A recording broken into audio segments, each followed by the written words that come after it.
Hold still, ghetto girl. Time for a real makeover.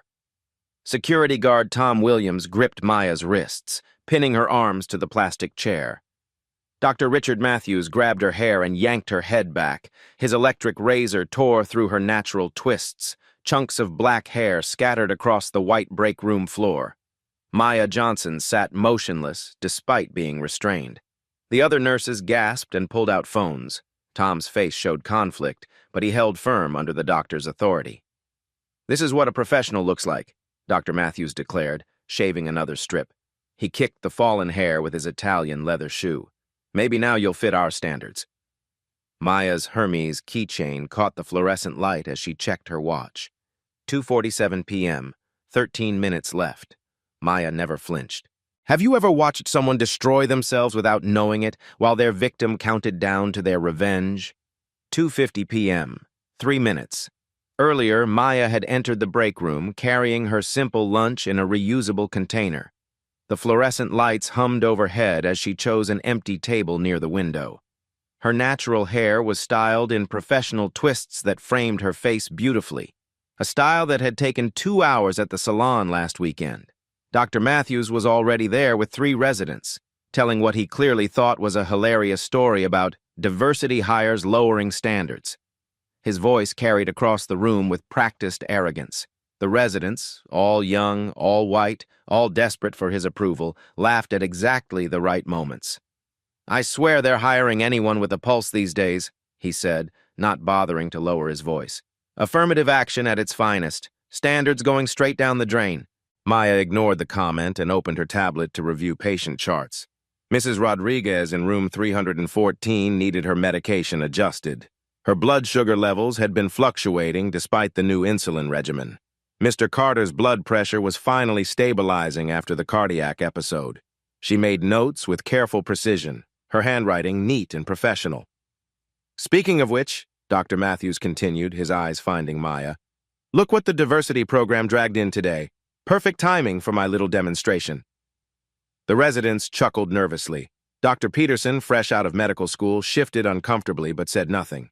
Maya continued working, but her fingers tightened slightly around her pen, a Mont Blanc she'd received as a graduation gift. Dr. Matthews approached her table uninvited. At 6'2", he towered over her 5'4" frame. His expensive cologne couldn't mask the smugness radiating from every pore. His surgical scrubs were pristine, his hair perfectly styled with products that probably cost more than most people's weekly grocery budget. "That hair violates every hygiene standard we have," he announced loudly enough for the entire room to hear. "Unprofessional doesn't even begin to cover it. It's like a bird's nest explosion." Maya looked up from her tablet, meeting his gaze steadily.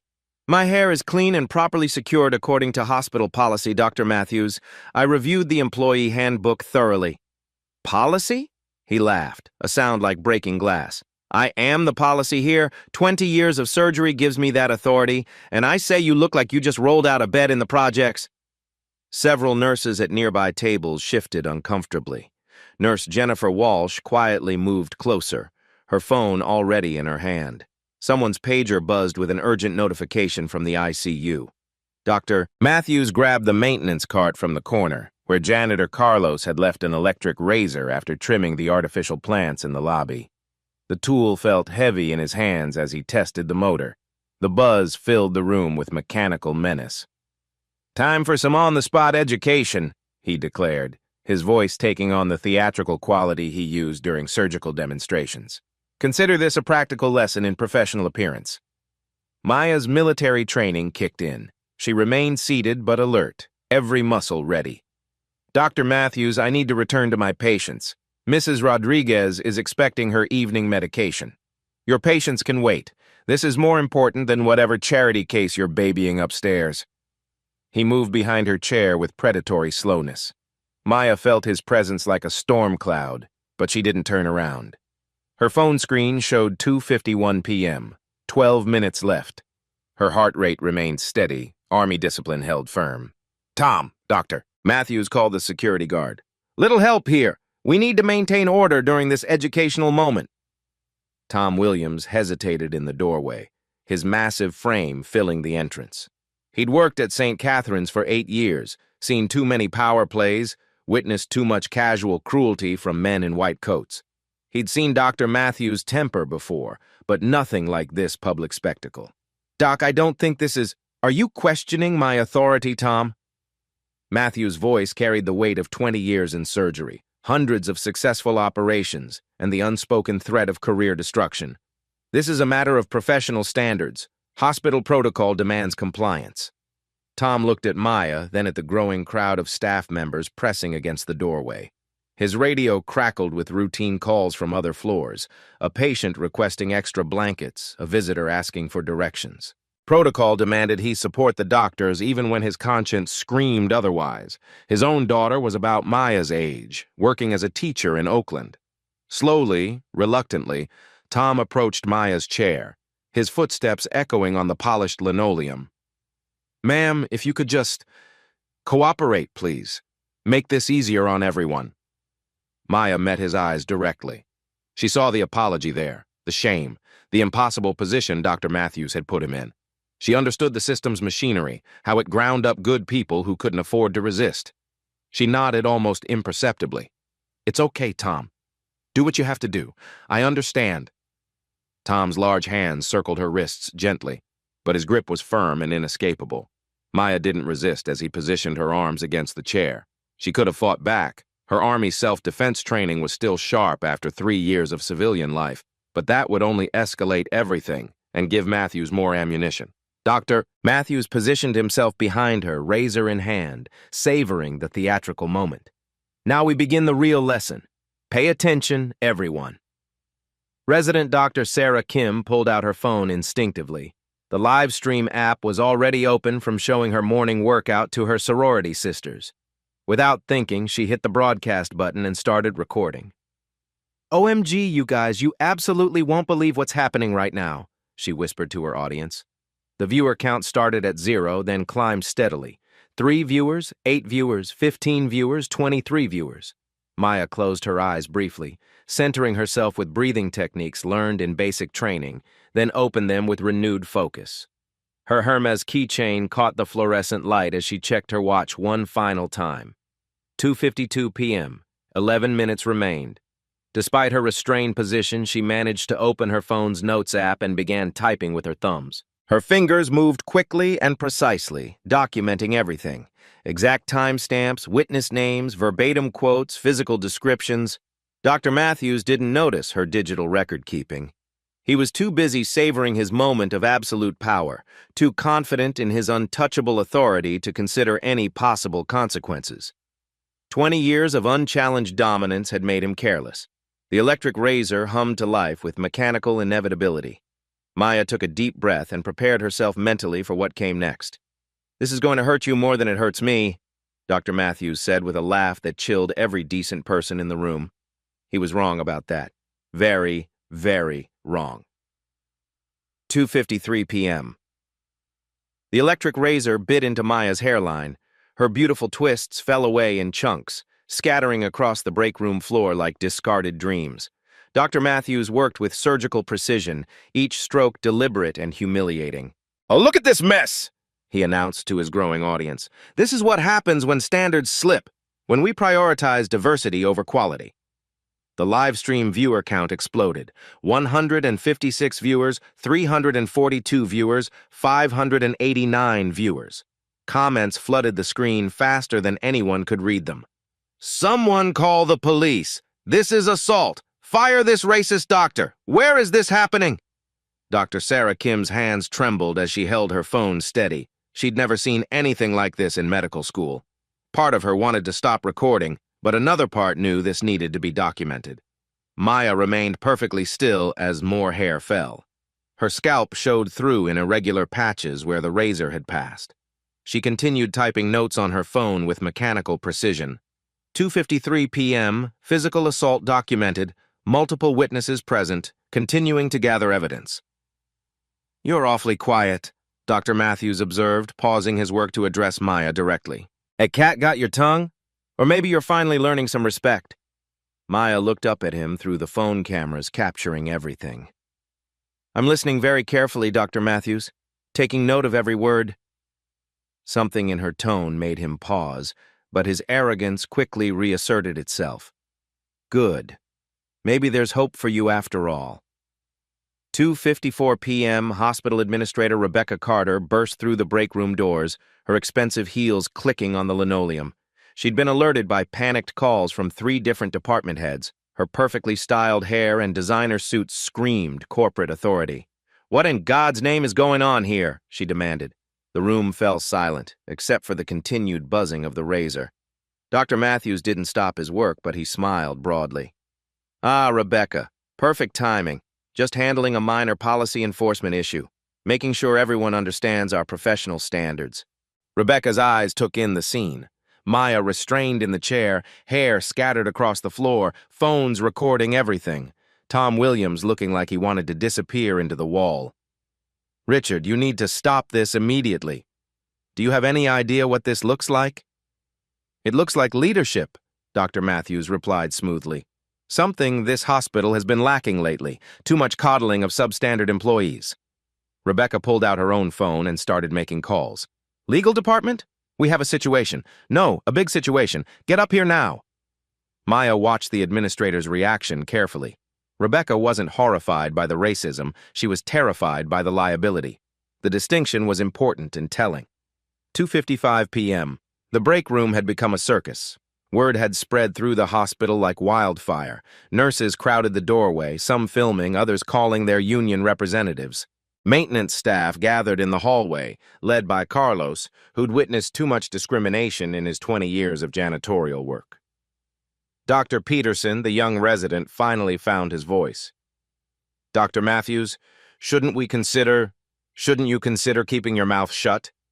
Matthews snapped without pausing his razor work. "Unless you want to join her in learning about professional consequences." The threat silenced Peterson immediately, but his discomfort was visible to everyone recording. Maya's phone buzzed with an incoming call. The name on the screen read David London. She declined the call but sent a quick text. "In meeting. We'll call in 8 minutes." The response came back immediately. "Everything all right, darling? Everything is perfect. Proceeding as planned." Dr. Matthews noticed her texting. "Put that phone away. This is a learning experience, not a social hour." "Actually," Maya said calmly, "I'm documenting evidence for my upcoming legal proceedings. Title VII violations, Section 1983 civil rights claims, workplace harassment, and now assault charges. Please continue." The legal terminology made several people in the room exchange nervous glances. Rebecca Carter's face went white. "Maya," Rebecca interrupted, her voice taking on a pleading tone. "Perhaps we can discuss this privately, work something out. I think public documentation is more appropriate, given the public nature of the humiliation." 2:56 p.m. The live stream had gone viral. #St. Catherine's Racism was trending on Twitter. The viewer count hit 1,247 and climbed rapidly. Local news stations were already dispatching crews. Hospital CEO Dr. Jonathan Stone arrived with his entourage of lawyers and PR specialists. His silver hair was perfectly styled, his $1,000 suit impeccable. He surveyed the chaos with the calculating eyes of someone who'd spent 30 years in medical administration. "Richard," he said quietly, his voice carrying absolute authority, "step away from the patient." "Patient?" Dr. Matthews laughed harshly. "She's an employee who needs attitude adjustment. I'm providing necessary corrections." "She's a human being you're assaulting on camera in front of 1,000 viewers," Dr. Stone replied coldly. "This hospital's reputation is being destroyed in real time." Dr. Matthews finally paused, razor still in hand, and looked around the room. For the first time, he seemed to register the cameras, the crowd, the gravity of what he'd done, but his arrogance was too entrenched for real comprehension. "Our reputation will be fine once people understand we maintain standards, unlike some institutions that pander to political correctness." Maya checked her watch again. 7 minutes left. She could see Dr. Stone studying her carefully. The expensive watch, the calm demeanor, the legal vocabulary she'd been using. Something was clicking in his mind. 2:57 p.m., Tom Williams finally spoke up, his voice heavy with shame and exhaustion. "Dr. Matthews, I can't do this anymore. This ain't right, and everyone knows it." He released Maya's wrists and stepped back. "I got a daughter her age. I can't look at myself in the mirror after this." Dr. Matthews whirled on him. "You're fired, Tom. Security badge on my desk in 5 minutes." "Good," Tom replied with dignity that surprised everyone. "I'd rather be unemployed than complicit in this." The room erupted in whispers and murmurs. Several nurses started clapping for Tom's courage. Maya rubbed her wrists where he'd held them, not in pain but in a gesture that looked deeply symbolic on camera. "Tom," Maya said clearly, her voice carrying to every phone and camera, "you're a good man who was put in an impossible position. I don't hold this against you." Her grace under pressure was striking. Comments on the live stream reflected the growing admiration. "She's handling this with incredible dignity. This woman is stronger than I could ever be. Who is she? She's amazing." 2:58 p.m. Dr. Matthews, now working alone, grabbed Maya's hair more roughly. "Everyone's feeling sorry for you, aren't they? Playing the victim perfectly." "I'm not playing anything, Dr. Matthews. I'm simply existing while you destroy your own career." "My career?" He laughed bitterly. "I've been chief of cardiology for 10 years. I have tenure. I have connections. I'll destroy any chance you have of working in healthcare again."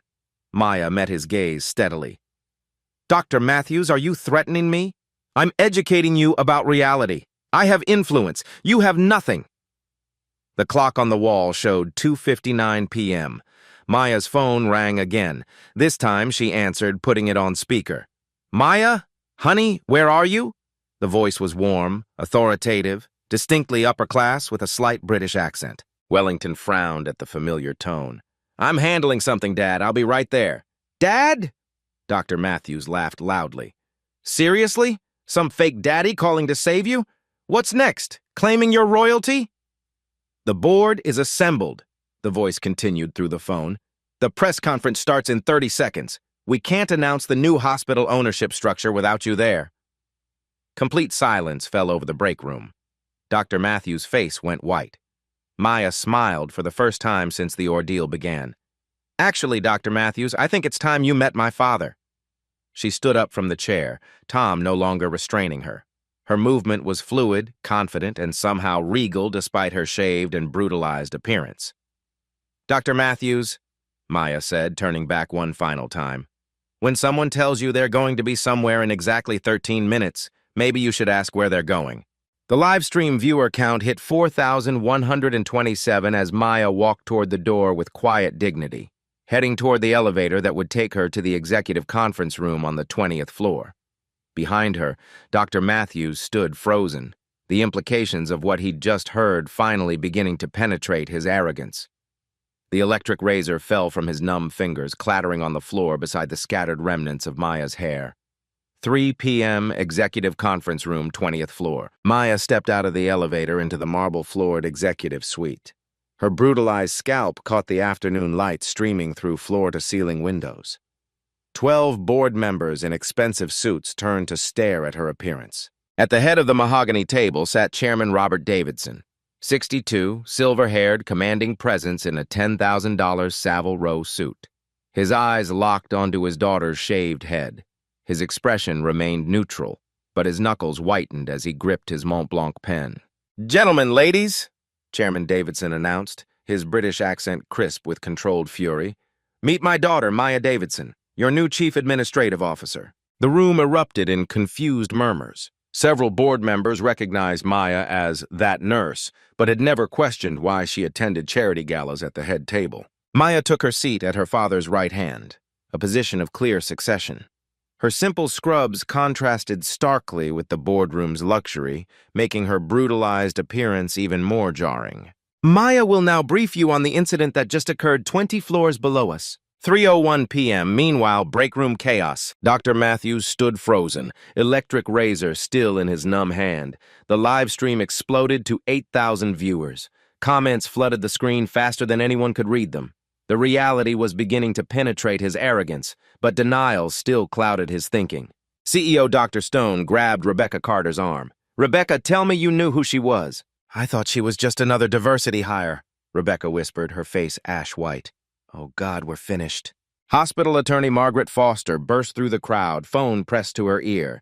Yes, I understand. No, we cannot contain this. The live stream is viral. Yes, that Davidson family. Dr. Matthews finally found his voice. This is impossible. She's just a nurse. Nobody. Dr. Stone turned on him with savage fury. You just racially assaulted the daughter of our primary investor on live television, you absolute moron. The weight of his actions began crashing down on Matthews like an avalanche. His surgical career, his reputation, his entire life, all destroyed in 13 minutes of racist arrogance. 3:02 p.m., the documentation. Maya connected her phone to the boardroom's presentation system. Her evidence filled the massive screen with devastating precision. For 18 months, I've worked as Maya Johnson, ICU nurse, documenting systemic racism at this facility. Her voice carried the calm authority of someone born to power. Today's assault by Dr. Richard Matthews was captured on live stream and witnessed by 15 staff members. She played the audio. Dr. Matthews' voice echoed through the boardroom. Hold still, ghetto girl. Time for a real makeover. Board member James Morrison loosened his tie, sweat beading on his forehead. Maya, surely this is an isolated incident. One man's poor judgment. Actually, Mr. Morrison, it's not. Maya clicked through slides showing systematic discrimination data. 47 minority employees have filed complaints over 2 years, all dismissed without investigation. The numbers filled the screen. Hiring disparities, promotion gaps, wage inequities, disciplinary actions, showing clear racial bias patterns that couldn't be explained away. Dr. Matthews has 7 previous complaints, all from employees of color, all buried by the administration. 3:03 p.m., the financial reality. Chairman Davidson stood, his presence dominating the room like a force of nature. Davidson Medical Holdings owns 68% of this hospital's operational capital. We control your pharmaceutical contracts, medical supply chains, and insurance networks. Maya continued the presentation with clinical precision. Annual revenue, $1.2 billion. Davidson dependent revenue, $847 million. Today's liability exposure from the racial assault, conservatively $400 million. She clicked to the next slide. Stock projections and market analysis. Share price has dropped 12% since the live stream went viral 1 hour ago. Projected losses if discrimination lawsuits proceed, $340 million minimum. Board member Patricia Williams, chief legal counsel, spoke carefully. Maya, what exactly are you proposing? I'm not proposing anything, Maya replied with steel in her voice. I'm stating facts. This hospital will either undergo complete structural reform or Davidson Medical Holdings will divest entirely. 3:04 p.m., the phone call. Maya's phone buzzed. She answered without hesitation. Darling, I just landed from Geneva. How did the demonstration go? The voice belonged to David Carter Davidson, Maya's husband and CEO of Davidson Medical Holdings International Operations. Exactly as we predicted, David. Dr. Matthews exceeded even our worst projections for racist behavior. Excellent! The legal team is standing by in London. We can initiate complete divestiture procedures within the hour if necessary. The board members exchanged panicked glances. Morrison's construction company held $50 million in hospital contracts. Foster's law firm billed $2 million annually in legal fees. Every person in the room had financial ties to Davidson Medical Holdings. David's voice continued through the speaker. The Shanghai office has prepared alternative investment opportunities. 3 hospitals in California are interested in our capital partnership. Hold on that for now, Maya replied.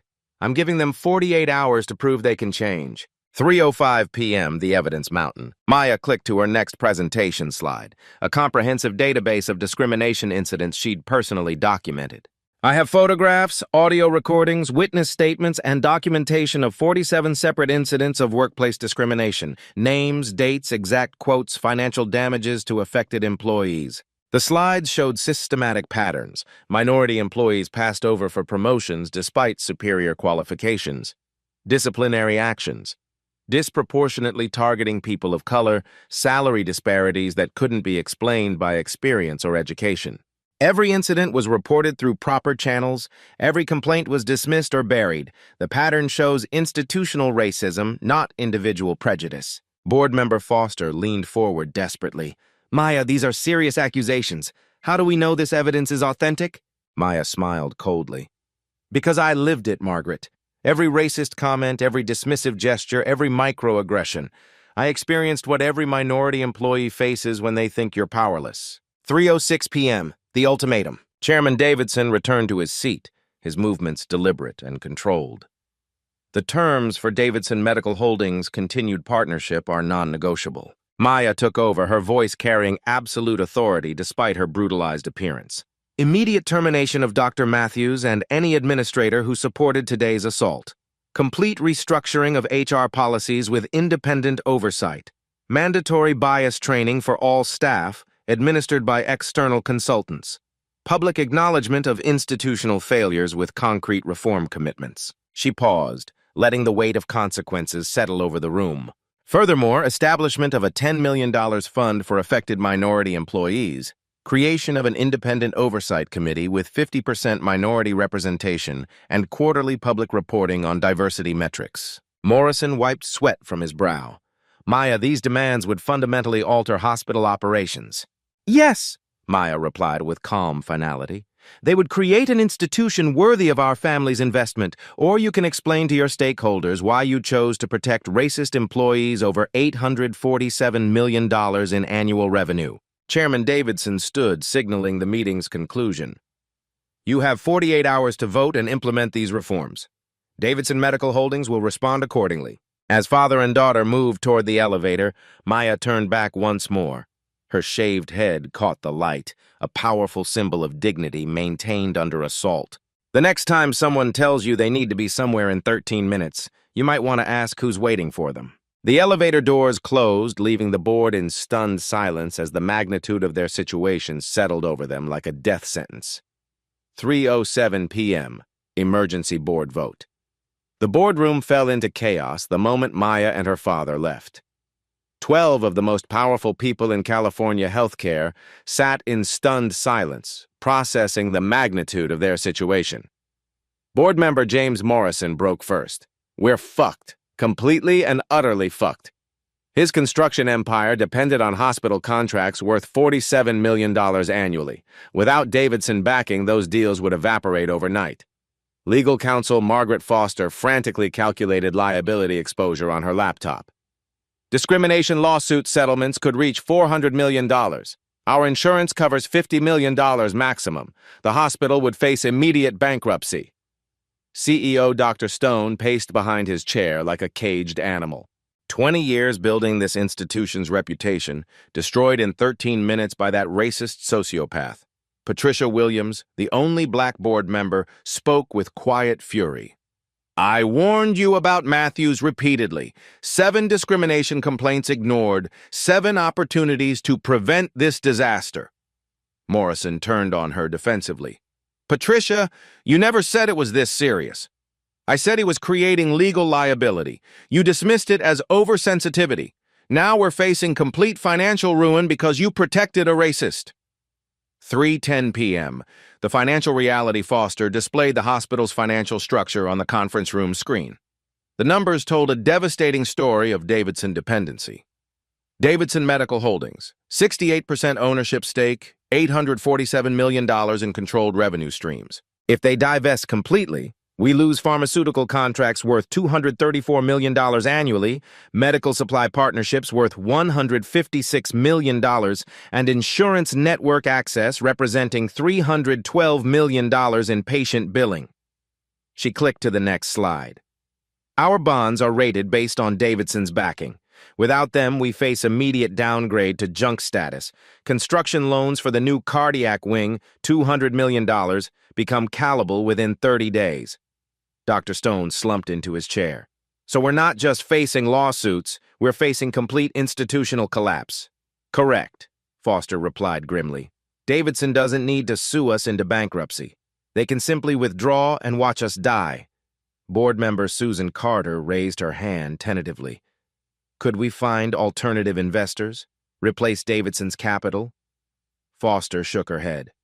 Not with pending discrimination lawsuits and viral video evidence of institutional racism. No investment firm would touch us. We'd be toxic assets. 3:15 p.m. The ultimatum analysis. Morrison pulled up Davidson's reform demands on his tablet. Let's examine what they're actually asking for. Maybe we can negotiate. Foster read aloud.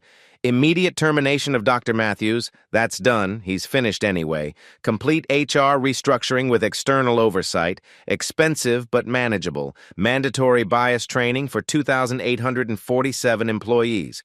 Costly but not impossible. She continued. $10 million equity fund for affected minorities. Significant but not catastrophic. Independent oversight committee with 50% minority representation. This gives them permanent control over our policies. And quarterly public diversity reporting, Dr. Stone added. Complete transparency. Any future discrimination incidents become front-page news. Morrison loosened his tie. They're not just demanding reforms. They're demanding permanent oversight and public accountability. We'd never be able to sweep problems under the rug again. Williams smiled coldly. Exactly. Maya Davidson spent 18 months documenting how we handle discrimination complaints. She knows our entire system is corrupt. 3:20 p.m. The phone calls. Foster's phone buzzed with urgent calls from the hospital's law firm. She answered on speaker. Margaret, we've reviewed the live stream footage and Maya Davidson's evidence files, said senior partner Robert Klein. This is the worst discrimination case I've seen in 30 years. If this goes to trial, you're looking at 9-figure settlements minimum. Dr. Stone leaned toward the phone. Robert, what are our options for fighting this? Klein's laugh was bitter. Fighting. Jonathan, they have you on video assaulting the owner's daughter while she was documenting 18 months of systematic racism. There is no defense. Your only option is complete surrender and hope they show mercy. Morrison grabbed the phone. What about challenging their evidence, claiming entrapment? James, entrapment applies to police investigations, not private documentation of actual crimes. Maya Davidson never encouraged the racist behavior. She simply recorded it happening naturally. Every word and action was authentic. The room absorbed this legal reality in silence. 3:25 p.m. The vote preparation Dr. Stone called for order. We need to vote on Davidson's ultimatum, but first, let's be clear about our alternatives. He walked to the whiteboard and drew 2 columns. Option 1, accept all demands, immediate costs, $15 million in reforms, permanent oversight, public accountability, complete cultural transformation. He moved to the second column.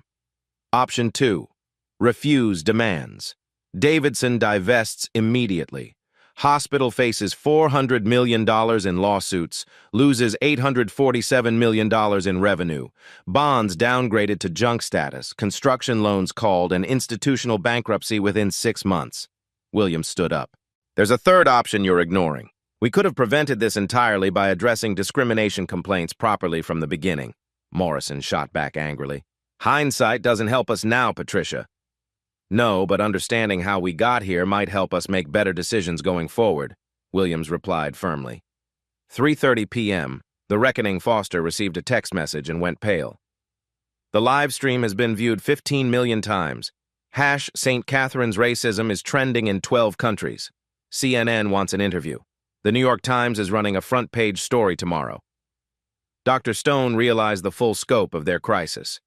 This isn't just about financial survival anymore. This is about whether we can continue operating as a medical institution. No qualified staff will work for a hospital known for tolerating racism. Morrison's phone buzzed with calls from nervous business partners. His company's stock price had dropped 8% since the video went viral. Guilt by association was destroying his other ventures. We have to accept the demands, he said quietly. We have no choice. Susan Carter nodded reluctantly. Maya Davidson played this perfectly. She documented everything, built an unbeatable case, and left us with only one viable option. Williams allowed herself a moment of satisfaction. She spent 18 months experiencing what every minority employee faces when they're considered powerless. Now she's shown exactly what happens when you underestimate someone. 3:35 p.m. The final decision Dr. Stone called for the formal vote. All in favor of accepting Davidson Medical Holdings reform demands in full? 11 hands rose immediately. Only Morrison hesitated before raising his hand last. Motion carries unanimously, Dr. Stone announced. Margaret, draft the acceptance letter immediately. Include timeline for implementation and public acknowledgement of institutional failures. Foster was already typing. Ready. I'll have legal documents ready within the hour. Full compliance begins tomorrow morning. The room buzzed with urgent phone calls as board members began damage control with their own business interests and reputation management. 3:40 p.m., the implementation Dr. Stone's assistant brought news that Maya and Chairman Davidson were still in the building, waiting in the executive lounge. They knew, Williams observed. They knew exactly how this vote would go. Maya's strategy was flawless from beginning to end. Morrison wiped sweat from his forehead.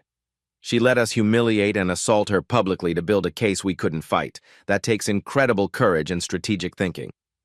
Foster finished drafting the acceptance letter. Or incredible anger channeled into perfect revenge. She didn't just want justice for herself. She wanted to transform the entire system that enabled Matthew's behavior. Dr. Stone reviewed the document before signing. Whatever her motivations, she saved this hospital from destruction while forcing us to become better than we were. 3:45 p.m. The surrender. Maya and Chairman Davidson returned to the boardroom. The mood had shifted completely. The board members who had been confused and resistant 90 minutes earlier now showed proper deference to their actual owners. "We vote to accept all terms," Dr. Stone announced formally. "Full implementation begins immediately with complete board support." Maya nodded calmly. "Implementation timeline is 48 hours for terminations and policy changes. Training programs begin next week.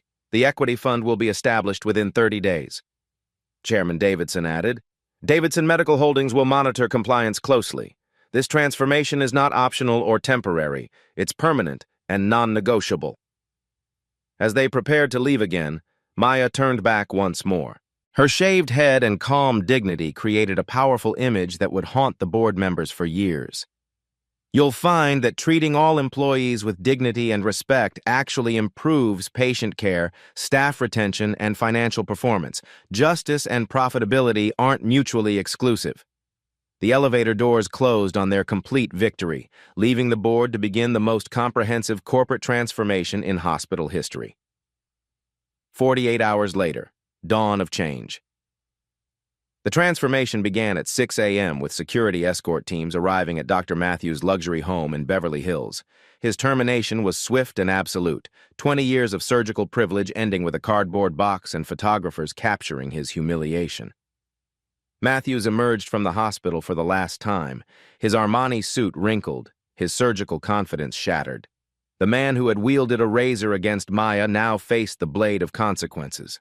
"This is insanity," he muttered to his lawyer. "One moment of honesty destroying everything I've built. Richard, you committed a racially motivated assault on live stream."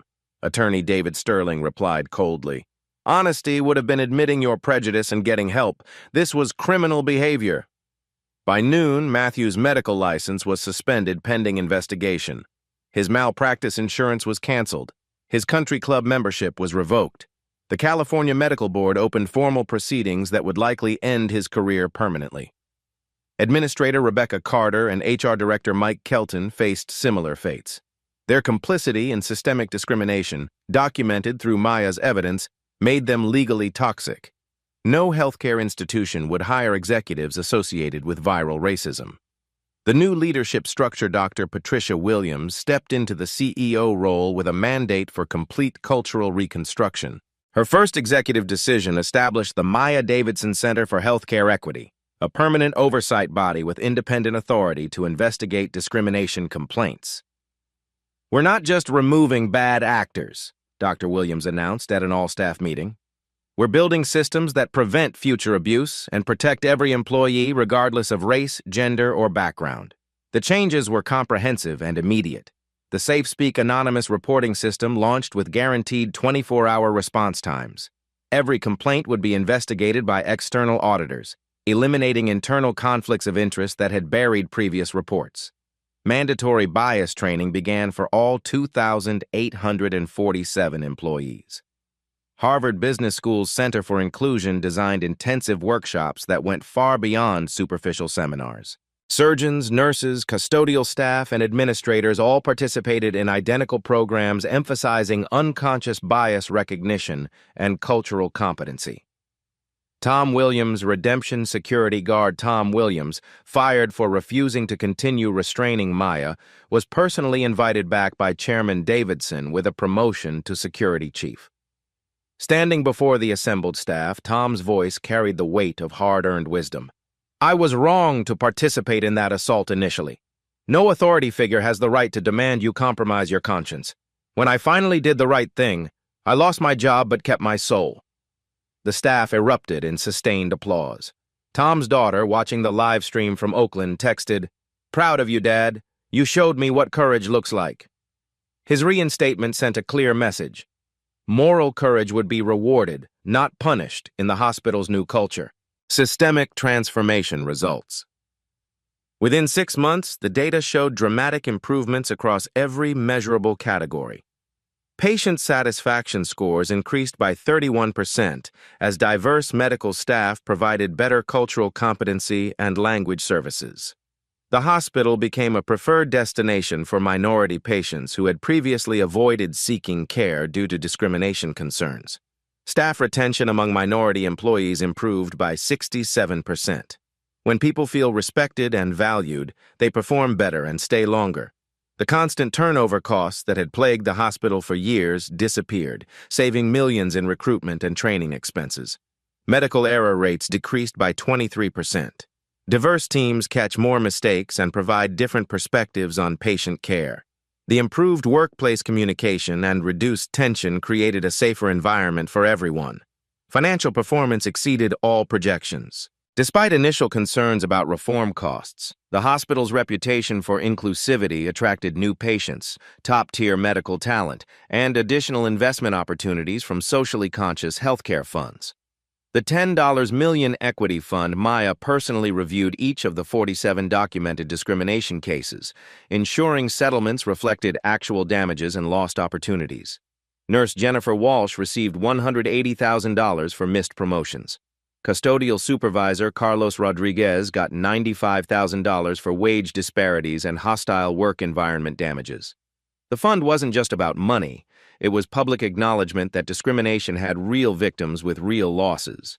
Each settlement included written apologies from hospital leadership and commitments that such treatment would never be tolerated again. Maya's philosophy in action. Returning to her ICU nursing duties wearing elegant head wraps that became her signature style, Maya embodied the principle that dignity and competence weren't mutually exclusive. Colleagues no longer saw her as just a nurse, but as someone who had risked everything to protect their rights. The hardest part wasn't the humiliation, Maya reflected during a staff meeting. It was choosing between immediate retaliation and strategic patience. Destroying Dr. Matthews personally would have been satisfying but temporary. Changing the system protects everyone who comes after me. Her approach had been methodical and brilliant. 18 months of evidence gathering, careful documentation, strategic patience, and perfect timing achieved what years of traditional complaints never could. National impact and recognition. The Maya Davidson case became required reading at Harvard Business School's leadership program. Her strategy of infiltration, documentation, and strategic revelation was studied as a masterclass in effective corporate reform. The Davidson approach entered business vocabulary as shorthand for systematic change through patience and evidence, rather than emotional confrontations. Maya had proven that strategic thinking could accomplish more than righteous anger. 34 states introduced healthcare discrimination legislation directly inspired by St. Catherine's reforms. The Federal Crown Act was expanded to protect natural hair in medical settings nationwide, with Maya testifying before Congress about workplace dignity. Fortune 500 companies implemented similar transparency measures, anonymous reporting systems, and external oversight committees. The viral video had sparked a national conversation about institutional racism that extended far beyond healthcare. Corporate boardrooms across America asked uncomfortable questions. Do we have a Maya Davidson documenting our culture? What would our internal communications look like under public scrutiny? The personal transformation.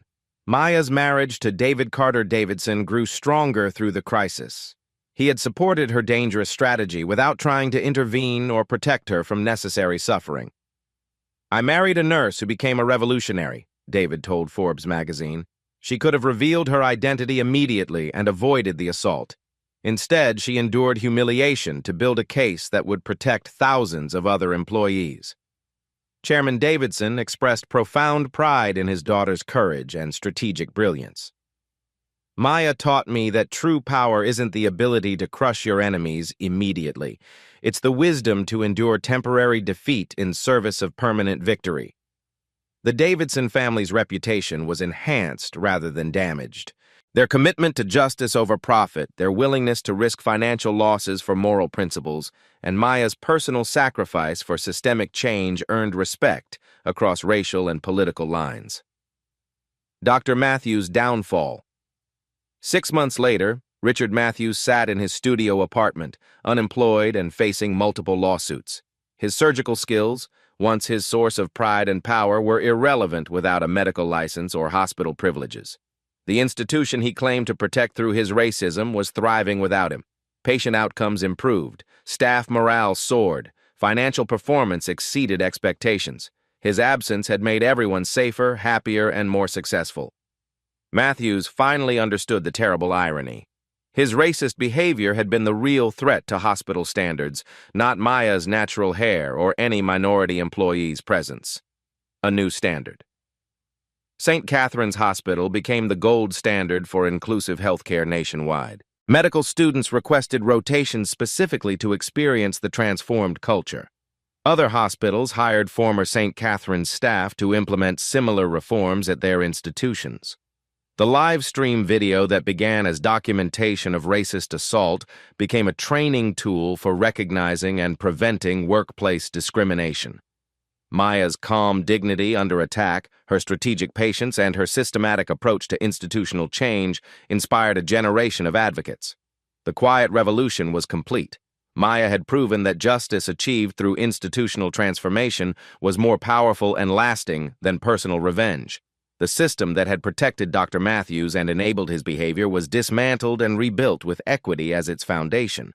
Power has been redefined, not as the ability to humiliate others, but as the capacity to create lasting change that protects the vulnerable and builds a better world for everyone.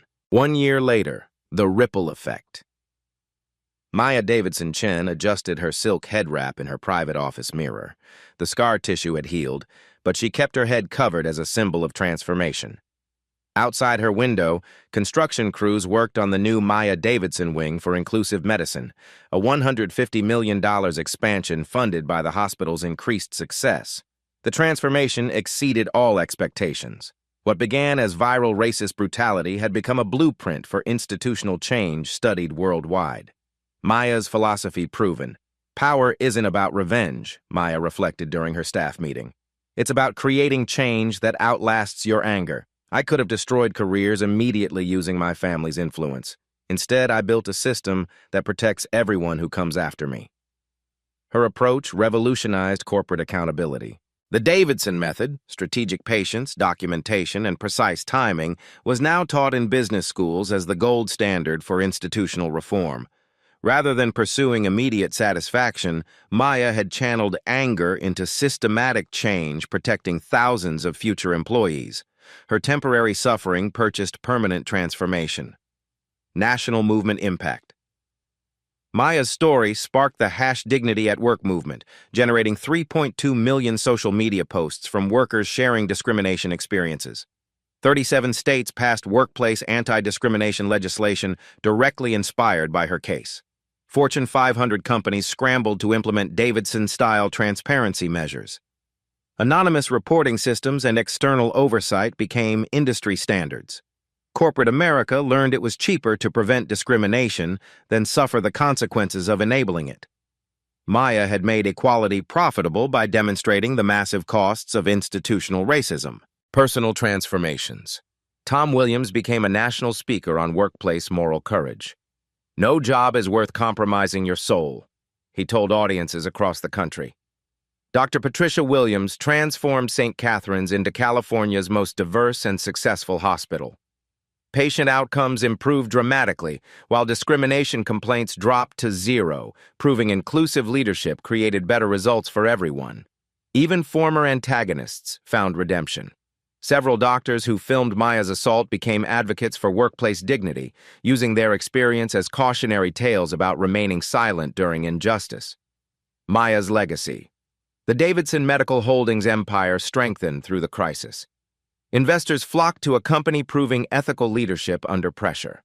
Stock prices reached all-time highs as socially conscious funds competed for partnerships. Maya and David established the International Center for Workplace Dignity, a $500 million foundation supporting discriminated employees worldwide. Their work expanded beyond healthcare to address bias in technology, finance, and manufacturing. Dr. Matthews' fate. Richard Matthews worked part-time at a medical supply warehouse. His surgical career permanently ended. Multiple lawsuits drained his savings. His medical license remained suspended. The man who once held life and death power now understood the terrible irony. His racist behavior had been the real threat to hospital standards, not Maya's presence or any minority employee's dignity. Direct call to action. On the third anniversary, Maya addressed viewers directly. If you're experiencing workplace discrimination, document everything. Build your case methodically. Find allies quietly. Then strike with precision, not emotion. This was never just about hair or hospitals. It's about human dignity. Every person deserves respect regardless of race, gender, or background. When systems fail to protect dignity, we must strategically dismantle and rebuild them. Don't let anger make you reactive. Channel it into systematic change. Your temporary suffering might purchase permanent transformation for thousands of others. Maya looked directly into the camera, her presence commanding attention across millions of screens. Share this story if you believe everyone deserves workplace dignity. Comment below with your own discrimination experiences. Your voice matters. Your story could inspire the next person facing similar challenges. Subscribe to Black Voices Uncut for more stories of quiet strength defeating loud prejudice. Together, we build workplaces where everyone's humanity is respected. Remember, the most powerful weapon against injustice isn't anger or violence. It's strategic patience combined with unwavering purpose. Final message. The documentary ended with Maya walking through St. Catherine's corridors, surrounded by diverse staff who smiled and waved. The hospital's Diversity Award gleamed in the lobby. Maya paused at the memorial wall honoring employees who fought discrimination. Her photograph was there, not as a victim, but as a transformer of systems. Final words appeared on screen. Sometimes the most powerful revolution begins with one person's refusal to accept injustice as normal. Maya Davidson proved individual courage, strategic thinking, and systematic action could transform entire institutions. Her legacy lived in every workplace where dignity was protected, every employee who felt safe being themselves, every system rebuilt with justice as foundation. The quiet revolution continued, one documented injustice and strategic response at a time. The power to change the world existed within each person, willing to endure temporary suffering for permanent transformation. Maya had simply shown everyone how to use it. The story you heard today wasn't cleaned up. It was told exactly as it happened. At Black Voices Uncut, we believe that's the only way truth can live. If you felt something, hit like, comment, and your reaction, and subscribe. Every week, we bring you voices that refuse to be silenced.